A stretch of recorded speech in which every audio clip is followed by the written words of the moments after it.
As always, this is Tony, and with me today are the following players. Hi, this is Bethany, and I'm playing Belinda Walsingham, the half-elf awakened mystic. Hi, this is Adam, and I will be playing Akiva Khonshu, the Shadar Kai Hexblade Warlock. Hi, I'm Jane, and I'm playing Nissa Turin, the Gnome Arcane Trickster Rogue. Hi, I'm Mike, and I'm playing Scrivener Shannon Whitecliffe, the Human Rogue Fighter. Next week will be Sharpened Quill, Episode 7. Join us now for Sharpened Quill, Episode 6. This seems very petty.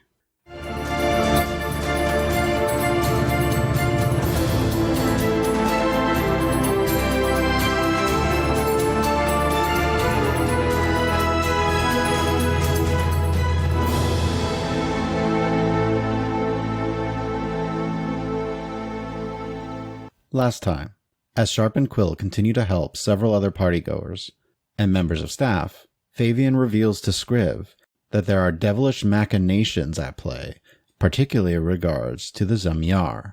Recovering a few scrolls and the blackmail from Fabian's office, Belinda starts to use her powers in order to explore Fabian's memories and attempts to collect more information.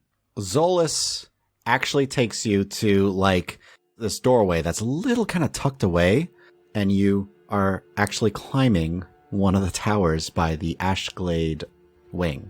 And as you kind of get towards the top, it arrives at this balcony, but you see he kind of doesn't go through the door, but he pushes up on this part of the ceiling that seems to inch up, and he's kind of holds a hand for you guys to hop up there.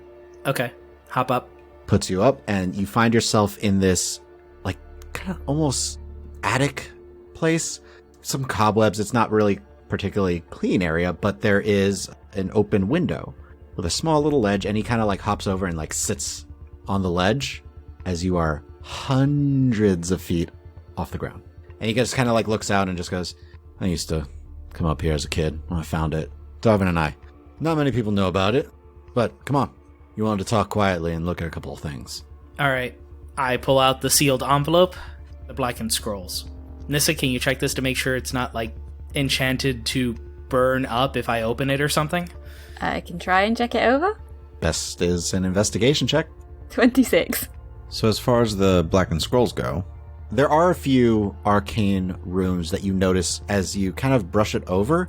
Bits of the blackened material actually kind of fall away. Not all of it, but it seems like some of it's meant to disguise some of the runes along the back of the parchment. Make an Arcana check, Nissa. 9. As far as you can tell, no, this isn't gonna blow up or anything, but you're not really sure what those runes do. They're also not any runes that you've ever seen before, you don't think? So we'll leave that aside. It may be trapped. We can check it later. The envelope is not trapped. There are no runes on it. It's just, it seems like it's burned shut. You just have to tear it open. Sure. Tear it open. It is a extremely worn looking document. You also notice from initial inspection, there's bits of pages missing, blackened edges of it, like it's been burnt. But unfolding it, it looks like a document stating the arrest of a Darvin Nathandam and Oliver Ashglade. And you see a couple other names on the list that you don't recognize. Okay. Since you're keeping that investigation check of 26, as you look over the document, Nissa, you notice this isn't an original. This is a fake. This is a forgery. Which, considering what you looked at the desk, he doesn't have an original. The only thing real about this document is his signature. Okay. So there's two options. One, the actual document doesn't exist because it's been so long. Or two, someone duped my lord into paying a ton of money for a piece of paper that doesn't really work. Please let it be that somebody duped him for a lot of money. Guys, is that about us getting arrested? It is. Yeah. Darvin told you about that? Oh, man. Apparently his pops was using it as blackmail, and I handed over to Zolos. No, this isn't the paper at all. Oh, you know the paper? There actually was an official document? No, there wasn't a real arrest. What? Wait, what? Yes, we got arrested, but town had no authority. Wait, the way that Darvin told it, his pops bailed him out. Yeah. Yeah, and he did, but I'm pretty sure his pops put people up to it in the first place. So his father was framing him for a crime. So I think this paperwork is just to show Darvin that his dad framed him for a crime. I think he knows this is fake. Okay. I mean, I'm not surprised. His dad's a dirtbag. Let's go head back to the rest of the party. I'd like to pull on the earring. As you guys head back to the Great Hall, Belinda and Akiva, you hear over the earring. We got the letter. It's a fake. Darvin is safe. Oh, update. We already talked to the queen. It's not a problem anyways. Yeah. She's on Darvin's side. Let's talk over dinner. So, you guys all reconvene for the third course. There's various kinds of tarts and custard. There's some cookies, champagne, and tea for all those who would wish to have Is it. the marzipan out? The marzipan has been mostly repaired. You all can tell where there's the issues, but it at least looks a lot closer to King Rain than it did. I will say by this point also, since you guys are arriving mid-third course, the music is increasing in volume, and you notice some people are starting to get up and dance. I would like to activate telepathy. Opening telepathy. Do we want to stay here?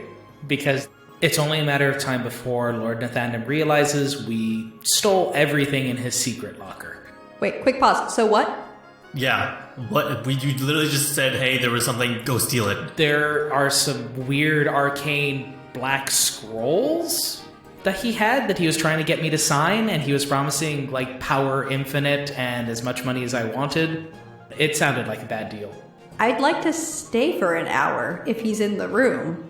He is in the room now, by the way. By the time you guys all reconvene, he has changed, and it's not as fancy of an outfit as he had on before, which was made specifically for the ball, but it will do, and you can maintain within 30 feet if you want. Okay. So after that's done, I think we should leave as soon as possible. Well, you have explained nothing to us besides that there are scrolls. So, what happened? Okay, so we talked about artifacts for a bit, and then I shared with him some like cocktail gossip that he could use to show off to his rich friends, and then I just alluded to, oh, sometimes I pocket some things, and I flashed the Varipol amulet that I'm wearing. Because, you know, the last time that we left it, someone tried to steal it. And he was just goo-goo-eyed over it. That was not part of the plan. Well, it doesn't matter because he knows about the time period already, calling it the Age of Silence. Go on. By about this point, one of the women who had joked about Scriv earlier comes up and he goes, "Oh, good sir, would you care to join me for a dance?" I would love to, and I'll take her arm. Roll persuasion. 19. She seems resistant at first, but to save face, she goes with it. Fill me in later. I mean, hopefully he's in telepathic range. What's the range on that anyways? It's like 120. Oh, okay, never mind. But you probably won't be able to chat as fluently, but you can listen, because you gotta actually do the dance. On top of that, Akiva, make an intelligence check. 18. Akiva does remarkably well in remembering the specific moves and the timing he needs. Belinda's thinking, oh, I'm so glad we did those lessons. They're really paying off. Do you remember what I told you about when I first saw the amulet, the first time I tried to recover it? No. Yes? I was leading down a group of students, one of them being Gorvenal, the guy that we met when we went back to Varipol. Right. Lord Nathandam knows him. Lord Nathandam backed him to go to Varipol in the first place. Hold on. And Gorbanal worked with the Whispered Ones. Now he does. The thing is, Lord Nathandam was surprised when I mentioned that Gorvenal went back at all. Anyways, after that, I assured him that Gorvenal didn't get what was really down there, and I made an oblique reference to the thing that happened after the dragons and giants, and he responded with, "Oh, so you're talking about the Age of Silence," to which I've never heard before. It's a whole new thing. And I went along with it because that's what you would do. So I go along with it to figure out more information. And then he starts promising me power infinite and like beyond my understanding and wealth immeasurable, like all of the creature comforts. At this point, the second woman comes up. "Oh, it seems my friend is rather occupied. I don't have a partner, however." She holds a hand out towards you. He's taken! Leave! Roll intimidation. 14. She kind of looks taken aback. Apologies. Turns and walks away in a little bit of a huff. He started offering me power infinite and beyond my understanding and pulled out these black scrolls that Nissa is holding. In exchange for the amulet? No, in exchange for, like, me promising not to tell literally anyone aside from him about it. On pain of death. Okay. And then what happened? I tried to deflect and ask for further assurances to get more information, and he replied with the whole, okay, listen, I've read Baston's plays, and they're very melodramatic, but his speech was just right out of them. Do you know the powers that I serve? Like, you will submit, and the whole thing. At that point, Zolas called out, and then the rest of you followed, and I'm super thankful. Was that you? Did he decide to follow out of just the goodness of his heart, or did you ask him? Because either way, super helpful. I told him to wait 10 minutes. Thank you so much. This is why we work together. All right, and now, Nissa, you got those scrolls. Yep. And you guys went and looked at them with Zolas. What did you find? They are magical. One was blank. I didn't look at the other ones, and that's it. It's very possible we could just lock you into a deal with, like, a devil or something. So either A, he's a shape-shifting demon from another plane of existence, We have dealt with that before. or B, he's just a really greedy noble who's calling on magic powers for his own benefit. So for the DM, we've talked about magical contracts before. You've discussed them because of buy. You know they exist. These scrolls, are these in any way familiar to me? I guess is what I'm asking. Make an Arcana check. 26. 100% these are magically binding contracts. Considering that you have not seen them, the description of them, They're not inherently evil. no, but the construction of them is most likely something from fiendish origin, Okay? which, if it's a contract, means devil. Is there any assurance that he would even hold up his end of the bargain? Well, if he signs a magical contract, yes. But he was having me sign it first. Yeah, I know, that's not a great deal. No. Good. I'm glad Zolas came along when he did. Okay, I wonder who the other contracts are for. I'll have to look at them later, I guess. We could leave now, but I feel like it might be useful to get a look inside his head. I won't know that it succeeds, but here's the other thing. I could use my ability to try to overwhelm his defenses if I stay here for the hour and am able to, invade his mind, but it means I can't communicate telepathically with all of you until I rest. Do it. We got the earrings. Then we've got, another, 50 minutes to kill. I grab another apple tartlet. Are you okay? I'm contemplating it right now. I'm scared. This is not the game I signed up for when I came here.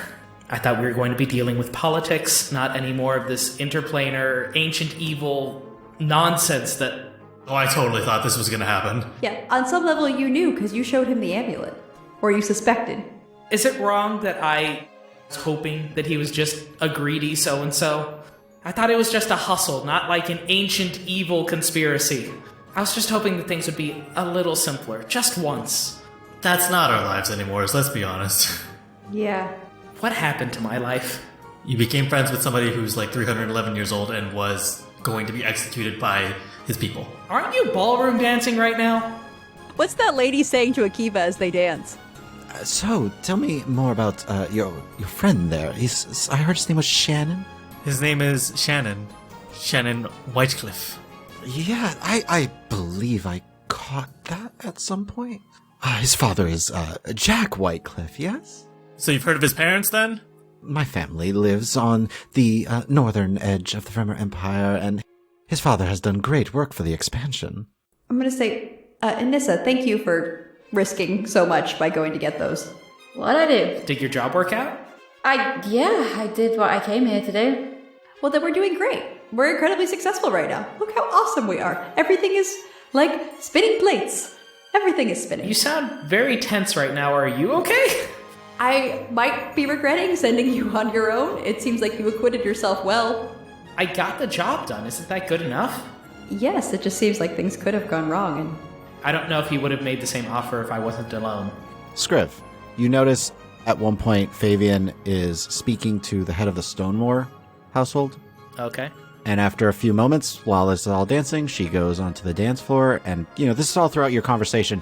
And you notice she seems to have moved over to the entrance to the Great Hall and seems to turn and walk towards the direction of the Nathandam wing.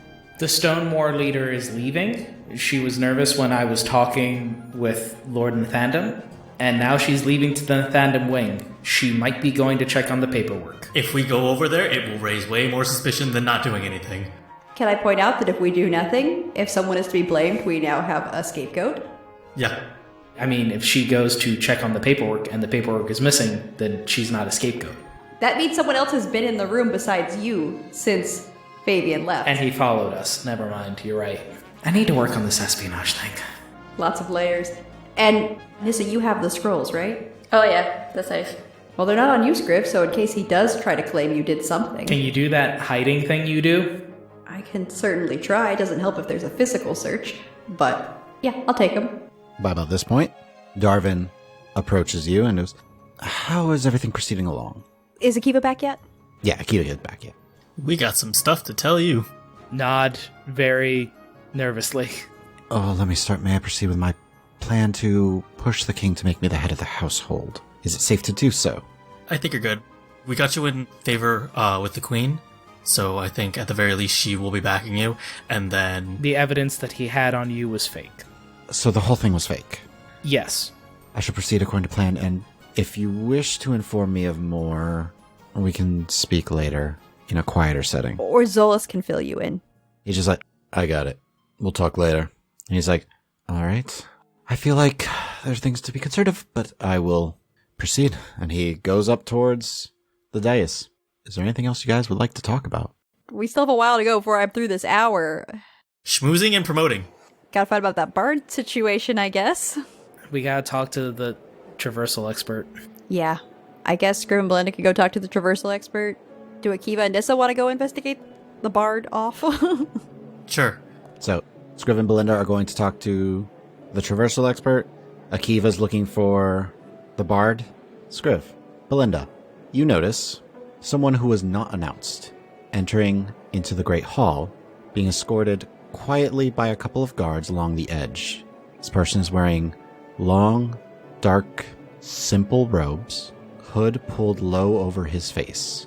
Scriv, you can tell the barest hints of what looks like a mask. That seems super suspicious.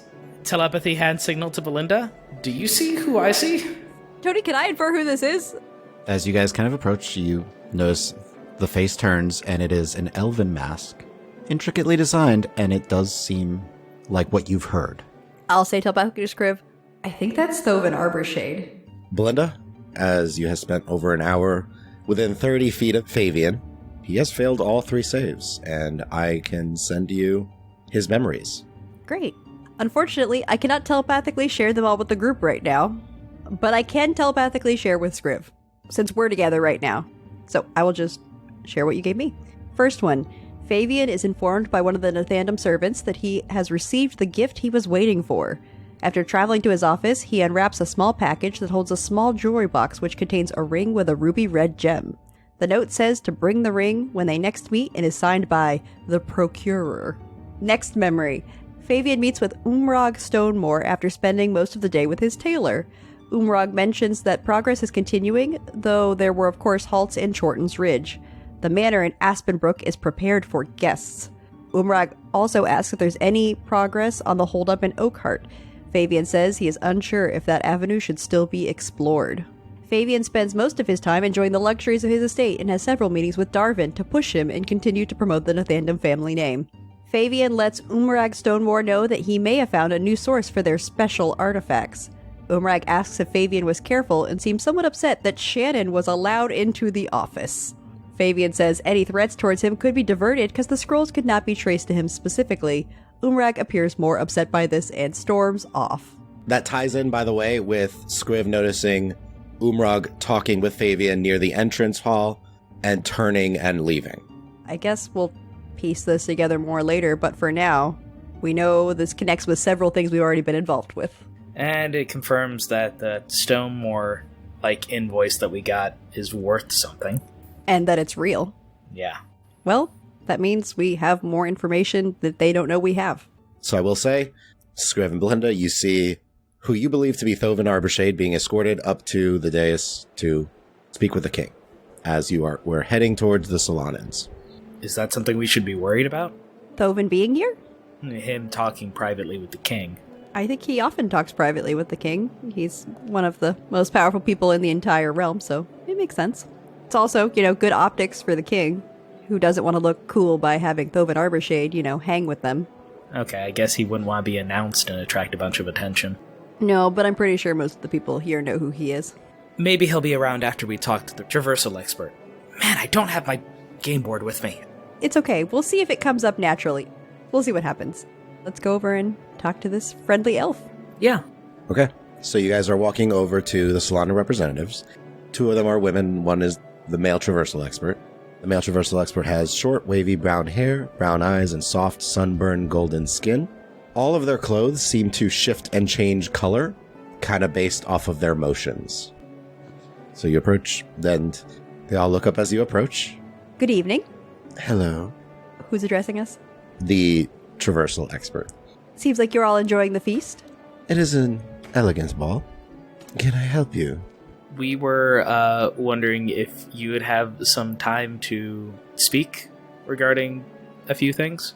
We're interested in going to Solana at some point. We thought we would come directly to the best source. And you were hoping that I might be able to assist you in getting there and returning with us, perhaps? Well, I didn't know what your plans were. What is your interest, and where in Solana do you wish to go? Well, we're interested in learning more about the culture. Neither of us have been before, and we think that there might be some historical references that would be advantageous to us. We're continuing to do research on the, missing deities. Well, I don't know how much you might find on the missing deities in Solana, but there are many places in our kingdom. You'll have to be a bit more specific on the location. Do you mean our capital or somewhere else? I thought it'd be the best place to start as, a center of learning and culture. Well, it would take you some time to acquire the appropriate paperwork and necessary permissions to see the library, but... Who would we need to get permissions from? Oh, you would have to speak to the head representatives of our great historical museums. Okay. But there isn't, like, a public record or publicly available library? You just keep information secret? Honestly, paperwork is sort of our specialty. We're happy to go through the proper channels to acquire permission. Excellent. I mean, it should take no more than a few days to have things all wrapped up, assuming there are no previous issues amongst you. No, I don't know about any previous issues. Do you know about any previous issues? No, we're both actually ensigns for the Remor Empire, so we've been thoroughly vetted. By the Remor Empire, yes. Of course. But I'm sorry, I'm sure you are rather tired and enjoying a chance to recover after the exertions of, traveling to the Abyss. Oh, yes, you were the retrieval team. I'm sorry, I couldn't quite place you. Ah, that's quite alright. It's been a busy couple of hours. Sorry, and I realized we did speak briefly, but I suppose maybe introductions are in order. I'm Belinda Walsingham. And I'm Shannon Whitecliff. Finare Sharondolan. Finare Sharondalam. Your pronunciation could use a little bit of work, but that is close enough. When do you plan to return to Solana? We'll be leaving in 2 days. I guess you're not planning to see the sights of the Remor Empire then? We were here for the past 15 days, waiting for the ball to honor our assistance in this expedition. Well, I hope it has been time well spent for you. We have enjoyed your city. It is quite lively, everybody rushing about. So, you're planning to return. I suppose you're not coming back to the Empire anytime soon. It would be more returning home for you. Indeed. Where exactly would you be traveling back to? We'll be traveling to just outside of Helimian. Well, that capital is where we would like to go. Very well. It'll take some time, of course, to get your... I assume you have Empire paperwork? Yes, of course. We can produce any documentation you require.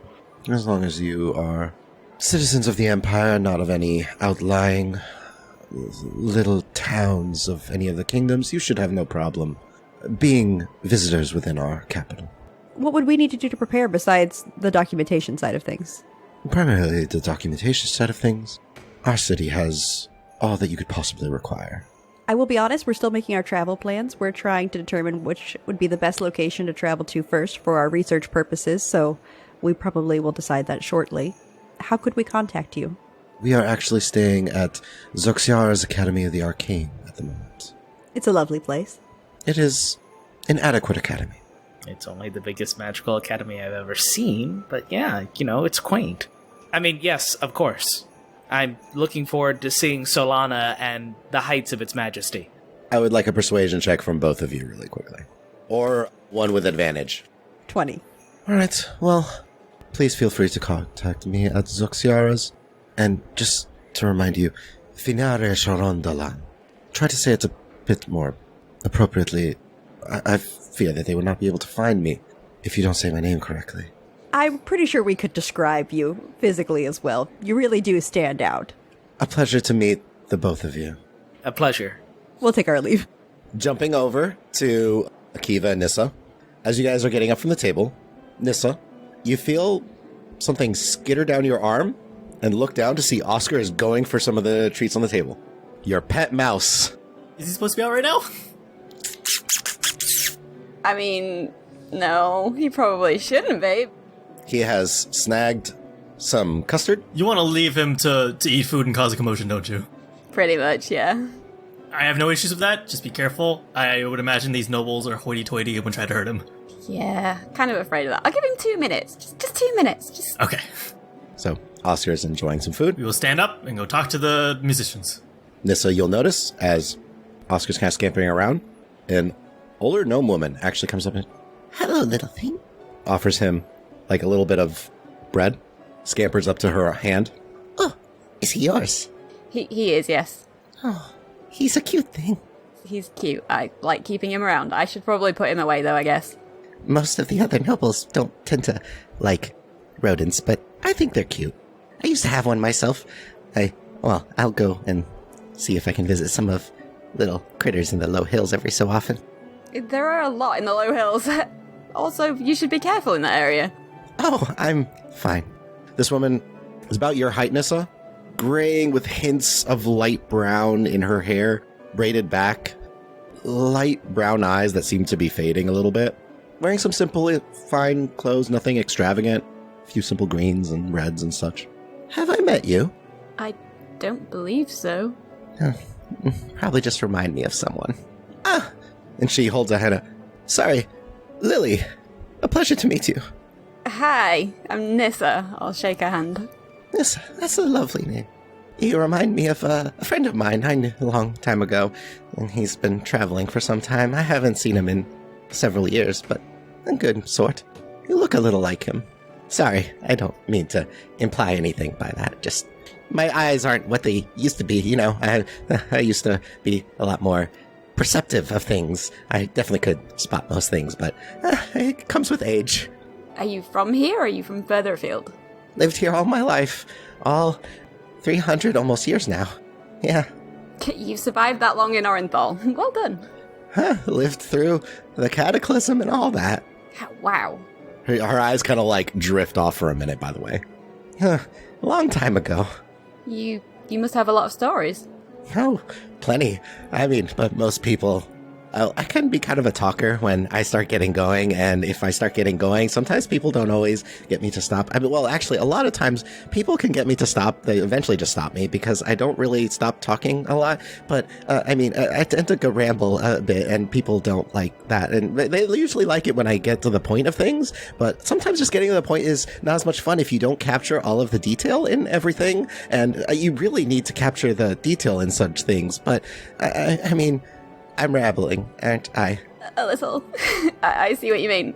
To be honest, I have the opposite problem. I have trouble getting going, but slightly different for a gnome. Most gnomes, I think, are a little like you. They like to talk. My friend's not much. He's more the quiet type. That's why I saw a quiet gnome and thought, reminds me of Gerbo. Ah, that's your friend. Is he still around? No, he was traveling many years back, and I haven't seen him in quite a bit. I'm sorry. Spent a lot of his time in Solana, apparently, in those last few years that I saw him, but he's always busy. Always doing stuff. Doesn't always tell me, maybe because I'm a bit of a blabbermouth. But we were always good friends. I'm glad you managed to remain friends for so long. I may be traveling to Solana soon, possibly. I don't know if he's still there, if you want me to try and make contact. Oh, if you happen to hear of... it's Gerbo Garrick. Okay. No, it's been years, but if you happen to hear anything of him, I would love to hear news of how he's doing and how his life has been, and if he's doing anything that I can help with, because I'd love to help. If I find anything out, I'll let you know. I'd love to hear some stories from you someday. Yeah. I spend a lot of time at the Nickel Granger Tavern, if you ever want to stop by there. Yeah, sure, I'll come look you up. Good. It's, are you from the city? Yeah. Oh, so you probably know where it is. Okay. But yeah, I'm there most nights. Okay, I'll come find you, and I'll make sure I bring Oscar. She kind of looks down like, oh, he's a little cutie. Look at the little thing. Well, I shouldn't keep you. You looked like you were about to go. My friend's waiting for me, so yeah, it was nice to meet you, though. Pleasure to meet you, too. Bye, Nissa. Bye. So you scurry off. So who would you going to look for first, Akiva? Would you be looking for the current bard or the promising bard? We hear from the current bard first. So you ask around a little bit. You have a good enough persuasion.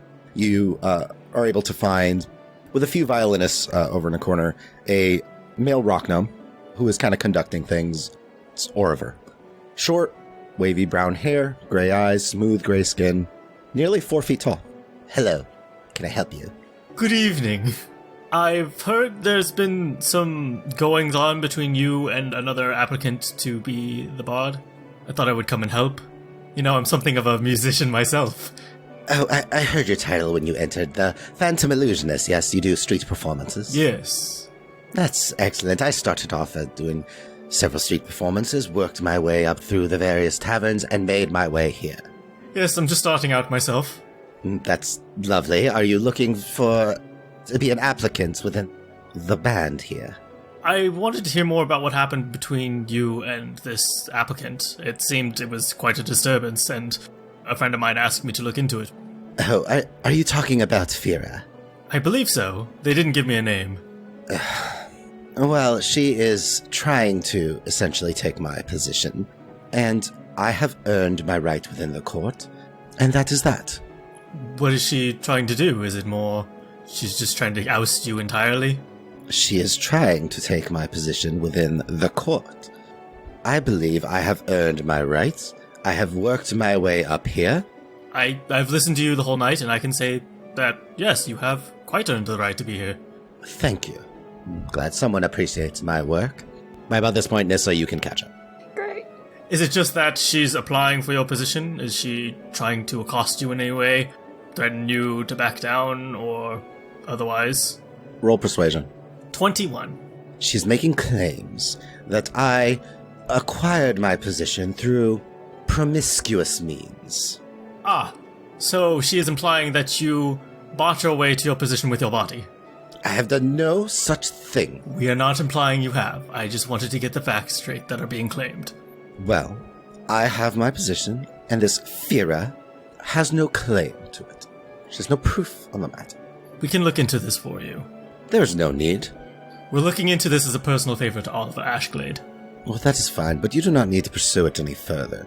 I have my position, and she has her word. That is all. It's causing discourse, and I know he would sleep better if it's resolved. Who is she claiming you slept with? I don't know. I pay no attention to such claims. We're going to go speak to her, so we'll hear it one way or another. I did not hear who it was she claimed. That is all I needed to know. Thank you very much for your time. We will go speak to her, and we will get this matter sorted out. Do what you want. Enjoy the rest of your evening if we do not speak further. Pardon, but you bring up unpleasant things that I would rather avoid discussing. I apologize for the inconvenience, but I'm doing it as a favor. So, sorry, not sorry. And we walk away. Alright, so you guys are looking for Fira right now? Yes. Belinda and Scriv, what are you guys up to? If we don't have anything else pressing, there is something that was bugging me. So, when we were gonna go talk to Lord Nathandam, there was this guy trying to sell obviously fake real estate on behalf of the Badirs, and it sounded like a really bad con. Really? Yeah. His name was Rowan? Oh, pat myself down for a bit, and I... You don't have it. Nissa has it. You see them walking towards Zolas, seeming to... about to ask him something. I pull on my earring. Nissa, do you have that contract? Oh, the one from Super Dodgy Guy earlier. Yeah. You need it? Yeah. Okay, hang on. If I get the papers and go across and give them, can I at the same time try and pop the ring that I picked up into Belinda's pocket or bag if she has one, quietly? I'd indicate, like, telepathy? So you're walking over and you do that hand signal to Belinda, who has to speak one-on-one with you now. Something up, Nissa? I picked this up in Fabian's office. Could you take a look at it for me? It seemed important to him, but I think he just got it. I'm wondering if somebody else had it for him. There's just something about it, if you could take a look at it for me. Sure. So she is mage handing it to you. Okay. Nissa, you do a quick little cast of mage hand. Give Scriv the papers as an item is deposited into your pocket because you don't have bags. I'll wait till I have a private opportunity to study it. Thanks, Nissa. Belinda and I are going to go and figure out what's going on with this. Good luck. I kind of point my chin over to Pasha Kiva posing. How's all that going? The boy's got some sass. I'm liking it. Okay. As you guys are watching, you see a human woman making a beeline for Akiva. Well, we'll let you get back. Ooh, gotta go. Bye. So, Akiva, before you actually get the chance to really talk to Zolas, because you did hear over the earring what was being asked, so you see Nissa scurry off and you know she's going to hand over some papers. As that's happening, a human woman, short curled red hair and cyan eyes and silky chocolate skin, with 2 piercings on her lip, comes up and kind of, like, taps you really quickly. Yes. You were speaking to Oriver? What did he say about me? What lies is that... I deserve that position. I was guaranteed that position until he bought his way in. Well, hello, Fira. I assume you've heard about me. What is he saying about me? He's saying that you said he slept with somebody to get the position he has. I said no such thing. I said he bought his way in. Okay, that is an entirely different story from what he's saying. I understand that he has earned his position. Why do you want it? He didn't earn it. We were both up for the same position. It should have been given to me. I knew it was supposed to be given to me, but he then suddenly swoops in out of nowhere, and it's his position, and I'm being ostracized. How did you know it was supposed to be given to you? One of the nobles told me I was a shoo-in for it. Okay. Which noble? Karak Berdir. He said the position was mine, they were just going to talk over a few logistics, and all of a sudden, Oriver gets the position. Okay. Well, here's a novel idea. Why can't you two share it? There's only one person that can be in charge of the entertainment for the king. You can't take turns? I'm gonna go speak to Lord Badir, but this seems very petty. You know, I saw your performances. And she turns and walks away. So I will go speak to Karak Badir. Wow. Rude much. These nobles are so snooty. Why do you think I hate them so... I mean... They're great. It's like they're squabbling children. Right. I swear, if we were back home, they'd be put on guard duty or hunting duty just for arguing like this. So it seems that in her story, he bribed his way to the top via Karak Badir. It's looking that way? I guess we'll go talk to him, see what it is. I guess. I don't know why they can't just share it. We'll see if maybe we can convince him to do that. I keep hearing all this, I earned this position. Shouldn't it be about talent? Like, who plays the best? Ugh, I don't know. We'll see what happened. So we will go try and find Karak Badir. Make a persuasion check. 18? Okay, so that's going to take you guys a little bit. Jumping over to Belinda and Scriff.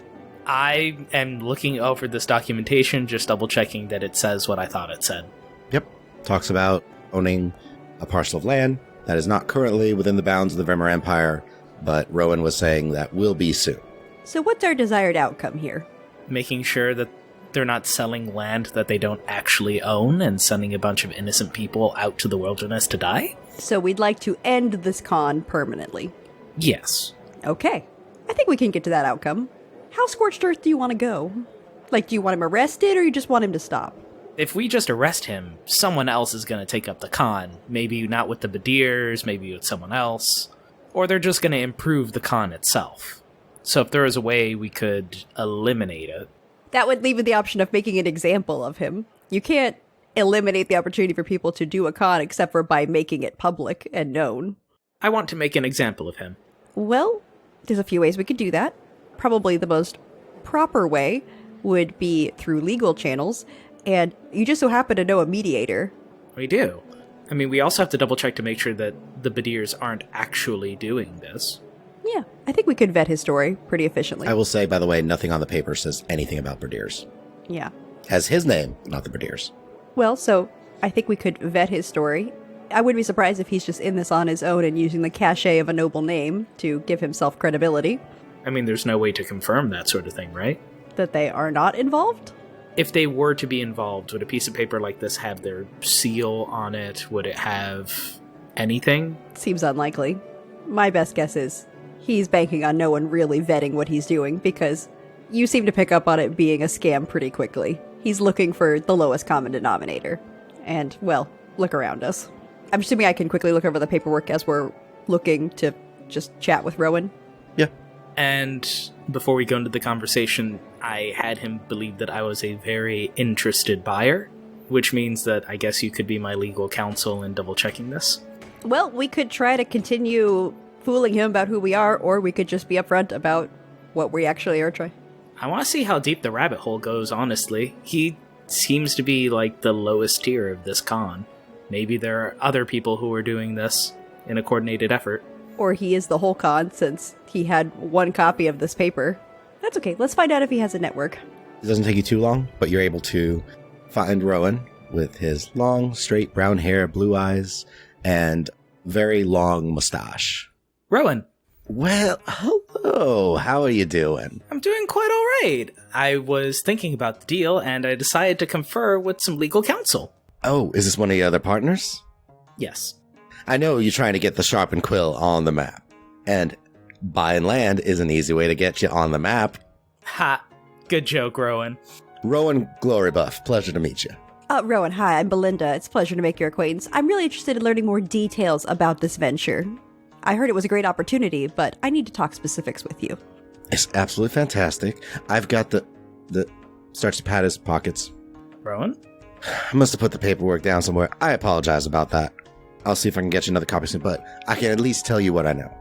We're looking at prime real estate that is going to be within the borders of the Vremer Empire. The Vremer expansion is continuing southwards, up to the Costume Desert. You know, there's nothing worth in the desert to expand to. Yes, I'm pretty familiar with the geography of the realm. I have some questions about how you acquired this land. Do you have other investors? We have a few other people that we're talking to. You had mentioned the Badirs, right? He kind of like signals you to hush hush. Oh, right. We got people who are giving us information on newly acquired territories. That's a small down payment to get the land. The land's yours for copper on the gold. For what do you have? Yes, and aside from the financial opportunity, why should I buy from you, Rowan? Because I can get you on it while it's still cheap. If you wait until it's permanently within the territory of the Vremer Empire, it's going to be a lot more expensive for you. And am I to assume you have connections at court to help you understand when this might be happening? I have the right connections. I can easily settle things out. That it would be no problem. I have to say, it all seems very positive on a superficial level, but I'm not hearing a lot of specifics, Rowan. Well, what do you want to know? Where are you getting the land from? Might have a few nobles that have already purchased the land, started to set aside the area for when the Vremer Empire expands out that way. Have you been to the south by the Costume Desert at all? No, it's the desert. To the south of the Vremer Empire, before the Costume Desert. Hold on a second. I'm gonna pull out just a quill and a napkin. I'm gonna just sketch out a quick map. Okay, on this map, where are we looking? Alright, so you're looking, and he'll gesture to this massive crag that had formed after the cataclysm, and gesture above the north of the crag there. Now that's the area currently unoccupied by the Vremer Empire. There's a lot of devastation, but they're reclaiming the area. They're making pushes to get the Vremer Empire back to its original glory in that area. I go hold the napkin up for a bit and kind of focus on that piece of real estate like I'm honestly considering. I'll do quick telepathy to Scriv. I don't think this guy has anything besides himself in this scam. There's literally nothing there. That is just a cliff. It is a cliff with rocks. So a slight thing, Valen would have mentioned, Blackwater Rill, where he's from, is where that crag is. And he said it's basically devastated land. It's a ghost town, right? His place is just whoever lived there before still lives there now and are still rebuilding. Anything within that area north of the Costume Desert, like right north where he's gesturing to, is basically dead land. Yeah, I think I'm going to go ahead and do my forceful query. So I have to ask a question that he can see or hear, and it just has to be a yes or no, and he has to make a wisdom saving throw. So I ask the question, and then you see if he makes the save. And the question is, are you working on this alone? No. Kind of like, I told you about my informant, but he kind of like shakes his head confused. I'll tell back the stage script. Apparently he's not working on this alone. There is more to it. I got the information from, the source we talked about. Okay. I have a friend who actually came from that area, and he said that it's a lovely place, the way that the rocks just shine on the sunrise over the ridge. Make a deception check. I will use one of my superiority die. Silver tongue time. 16. Oh, so you have friends in the area. That's good. I'm glad he says such good things about the area. Yeah, it's lovely. I'm definitely interested. So, Rowan, if we were looking to make a sizable investment, I would need to speak to, the other people who were involved, or at least one person. I'm the main contact. Now, I get my information. I'm just the salesperson in this. I know. You've made a great sales pitch. Wonderful. Truly, really. If you managed to convince Belinda, then obviously, you've done your job. Kind of whispers real low. Karak doesn't want to be a part of this. He just gives the information. And of course, I give him a cut when any deals are done. But he's who we would actually be making the deal with, ultimately, not you. I mean, you're making the deal with me. But you don't own the land. I'm able to work things for you. Your name wouldn't be on the paperwork we sign. If I had the paperwork on me, it would be my name on it. Might be backed by House Berdier. Alright, Rowan, if you're able to find this paperwork before the end of the night, then maybe we'll have a deal. But if you don't have it, then I'm sorry. I'm gonna have to side with Belinda on this. She's the most sensible of our group. If I can convince you, and I'll bring back the paperwork before the end of the night. I gotta go find it, alright? Or we could speak with Karak. Roll persuasion. 25. If you really want to talk to him, he might not say what he knows right away, because, he's trying to keep this quiet. But he's here at the ball. Of course. He'll be over, and he'll gesture towards the far end of the room, where you see Akiva and Nissa slowly making their way towards, after having talked to people. He's just over by the Berdier table there. Should we mention your name if we go speak to him, or...? Just might want to keep it quiet. I mean, my name might help a bit, but... I will put a hand on his shoulder. Rowan, I am the soul of discretion. Alright, well, I'm going to go find that paperwork for you, so we can get things all settled and squared away and get the Sharpened Quill some real good land. Rowan, thank you. It is my absolute pleasure. He's going to look like he's trying not to hurry away, but is hurrying away. And that is where we're going to leave this episode for today. Thank you all for listening. Please share this with your friends and follow us on Twitter at RulesAsWritten or check out our website, dndraw.com. And feel free to email any questions to the DM at dm@dndraw.com. Also, subscribe and leave us a review or comment anywhere podcasts are found. And please check out our Patreon at patreon.com/dndraw. And remember, always make good decisions.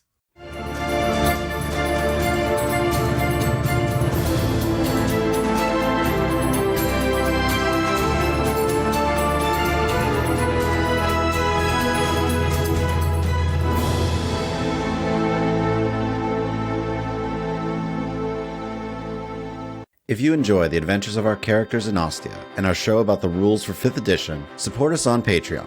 For just $1 a month, you will get exclusive content and updates. If you're interested in a look behind the curtain of how we keep track of all of our quests, we are going to be releasing our players' to-do list document for each session to all patrons going forward. This includes our plans for which characters need to have a heart-to-heart, what letters are they writing to family at home, and which NPCs can't be trusted. Beyond that, higher tiers get DM's notes, bloopers from our episodes, and to add an item or NPC to a D&D Raw episode. So we want to give a special shout out to our adventure tier and above patrons. So thank you Waldron, Carol Morris, William McCracken, Ryan Rhea Vermette, Mike C., Naked and Afraid, Feral Joe, Jeremy Kleinons, and a Linux fan.